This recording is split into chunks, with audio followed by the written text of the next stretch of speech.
Hello everybody, Assalamu alaikum. Sorry, I was having technical difficulties. Okay, I hope you can hear me now. Okay, okay. So see what we are having here. We will start unemployment today. Okay, so unemployment is a situation when people are actively seeking jobs but failing to get any. Okay, so they're looking for a job but they are not getting any job. Okay, so according to ILO, if you are looking for a job for the last 4 weeks, okay, and you are unemployment, then that means uh, you will be considered as an unemployed person. Okay, so see, there are different types of unemployment. There are cyclical unemployment, structural unemployment, frictional unemployment, seasonal unemployment, and voluntary unemployment. So see that cyclical unemployment is related to the economic cycle. So see there was uh, mm, remember we talked about economic cycle. Okay, so this is related to economic cycle. That means like whenever there is a fall in the economic cycle or economic activity, there will be cyclical unemployment. Okay, suppose,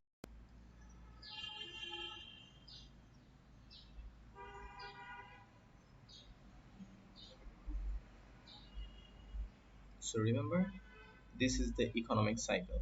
Okay, so this was boom, this was downturn, this was recession, and this was recovery. Okay, so see when the economy is in the boom, at that time the economic activity is very high. The GDP is high, production is high. Okay, that's a very good situation. But what will happen if the economic goes to downturn? Then you won't be needing so many employees, right? You'll have less production and you'll require less employee. So this will lead to cyclical unemployment. Okay. Next, we have structural unemployment. Structural unemployment means it's because of the change in the structure of the economy. Okay, so there are some examples. Let's go through this example of structural economy. Structural unemployment. So sectoral unemployment. So,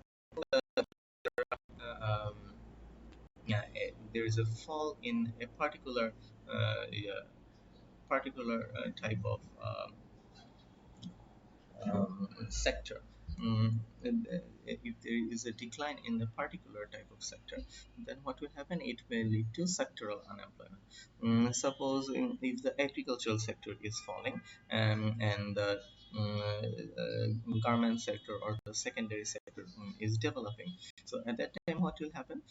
So there will be many labor in the agricultural sectors who will be losing jobs. And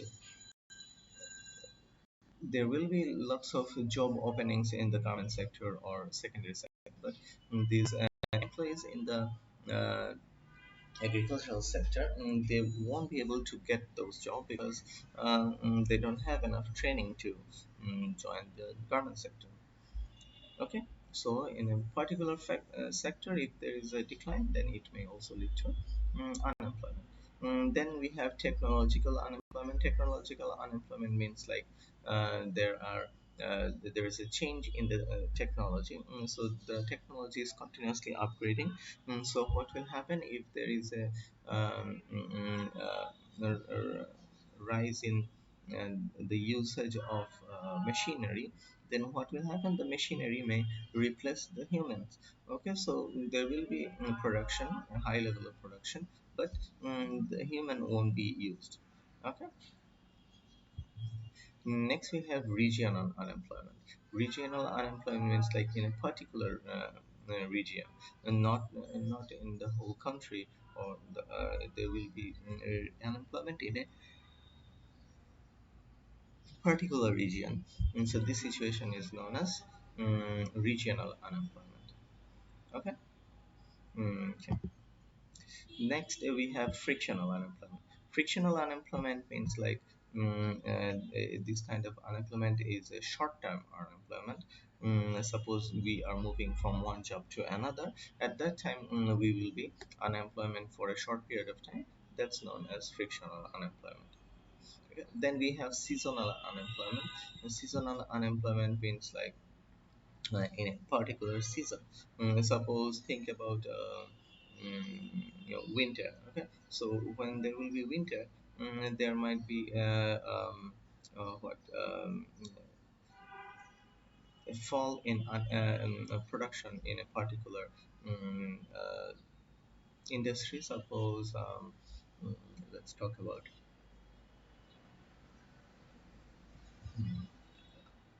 tourism. Okay, so tourism in our country actually it's we have a high level of production in our country. But think about in Europe. Suppose in Europe during winter it's extreme weather. Okay, so during this extreme weather, what may happen that the tourists may reduce coming to the this tourism sector. Okay, so what will happen then if there or think about any other country where the weather when the weather is extreme, too hot or too cold, at that time there will be fall in the number of tourists. Okay, so this may in those particular seasons, the employees in the tourism sector will become unemployed. Okay. Next, we have voluntary unemployment. Voluntary unemployment means like they are not interested. That means jobs are available, but the workers are not joining because they are not. They think that this is not so these jobs are not suitable for them. Maybe the wages are too low, or the or maybe the wages are too low, or the what uh,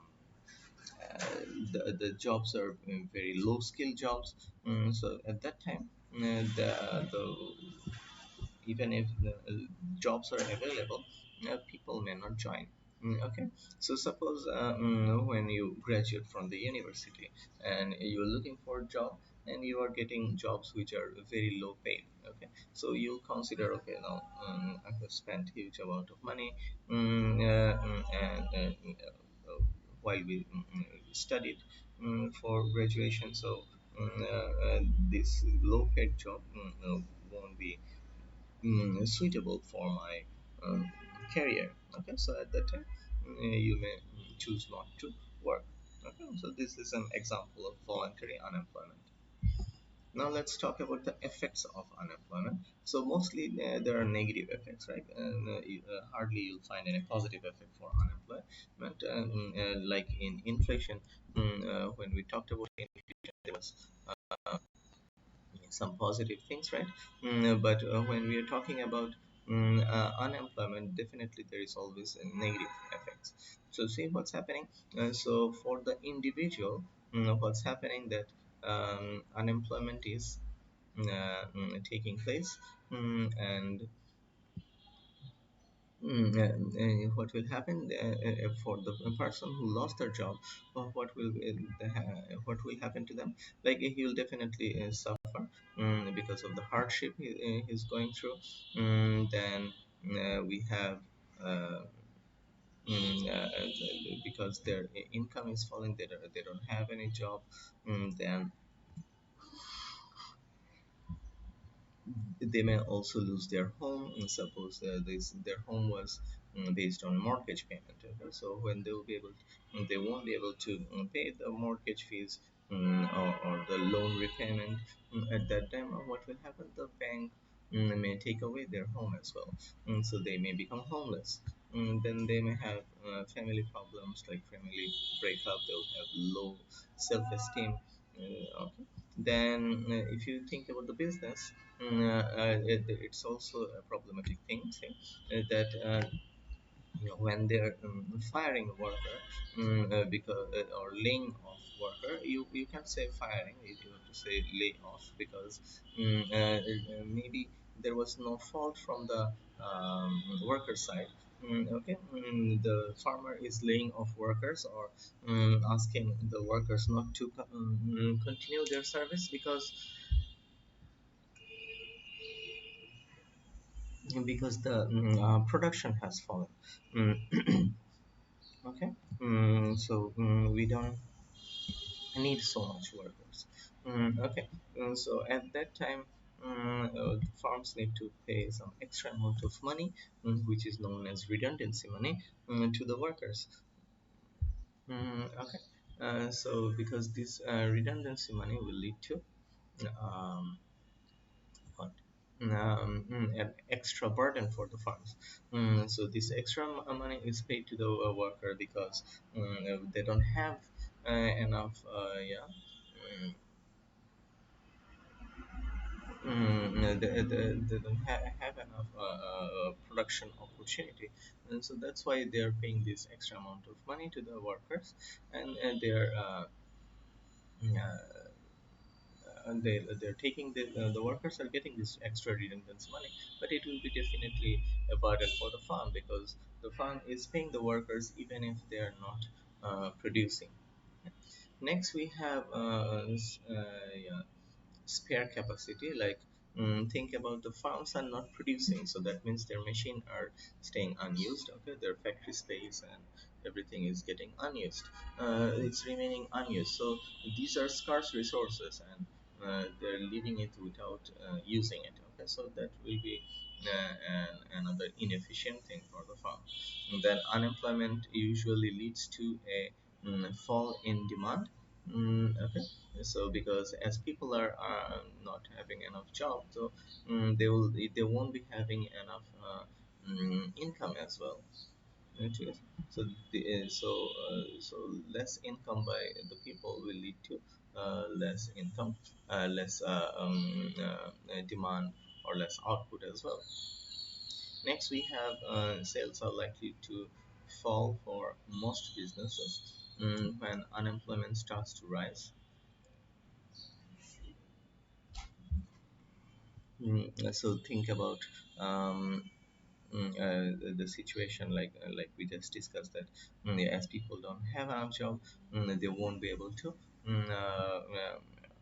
afford goods and services. So overall, in the so the sale of the farms will also fall, because and there won't be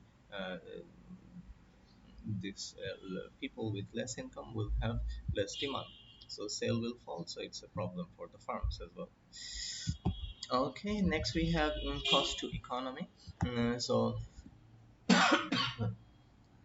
sorry, so cost to economy. So people who are out of work, do not work, and do not make any contribution to the production. So these are like scarce resources, and production is falling.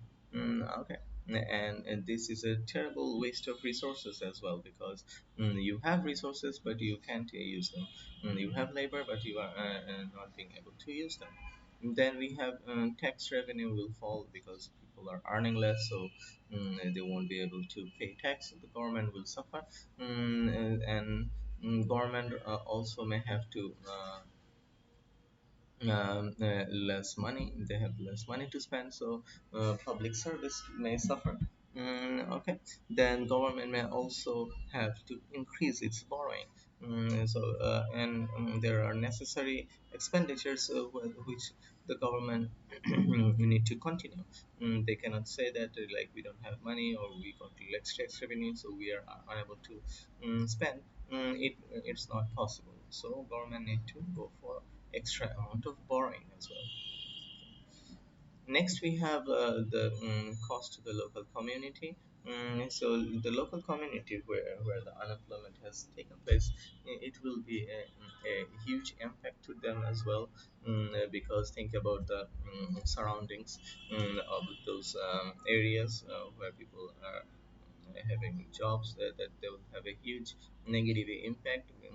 The spirit will be very low. That means people will be very deserted, very low esteem. Okay, it may look run down. That means the area will look very dirty, and maybe I think about the lawn or the garden. Okay, so as people will be losing jobs, they won't be focusing on the jobs or yeah, sorry, on the gardening or other things. So this area previously, which was very beautiful, it will become very dirty and everything. Okay, then the smaller business, who were dependent on the people who were living in that community, they will also suffer, because as they are as they don't as those people of those areas are not having enough job, so they won't be able to purchase from these smaller businesses, like maybe small restaurants, or a barber shop, or repair shop. Okay, so everyone will suffer. Then household do not have enough money to maintain the house, so household will be facing problem. That means the people who are living over here, and then those area will look very shabby, okay, or dirty, okay, like we discussed. Okay, so that's all from this chapter. Mm, okay, so we have hello from Sarama Srijani. Hello, good morning. Thank you. Okay, so let me know if you're facing any problem. Okay, your exam is very close. Okay, less than a month left, and I hope you're having a great preparation. Okay. Okay. Okay, we don't have much time today. Okay, so let's start this topic, balance of payment. This is a very important topic. In the next class, we will continue from this topic again. Okay, so balance of payment is basically an account which records all the transaction related to the international trade. Okay, and there are like international trade mostly depends on like export and import. Export means like selling to overseas countries, and import means buying from overseas countries. And visible trade means like trading of physical goods, and invisible goods means trading of services. Okay. And then we have visible export and invisible exports. Then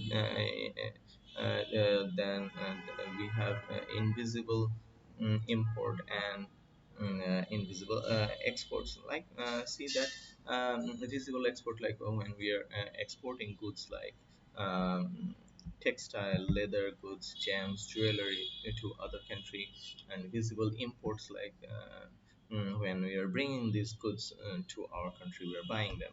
And invisible export means like when we like tourism, like services, right? The tourism, banking, insurance, those services from we are selling to other country.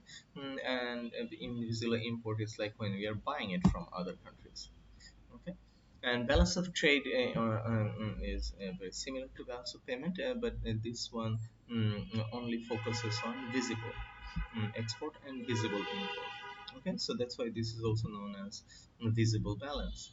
Okay, so balance of payment is basically export minus import, but balance of trade is visible export minus visible import. Okay. Okay, then that's all for today. In the next class, we will continue with this topic. Okay. Thank you, everybody. See you in the next class.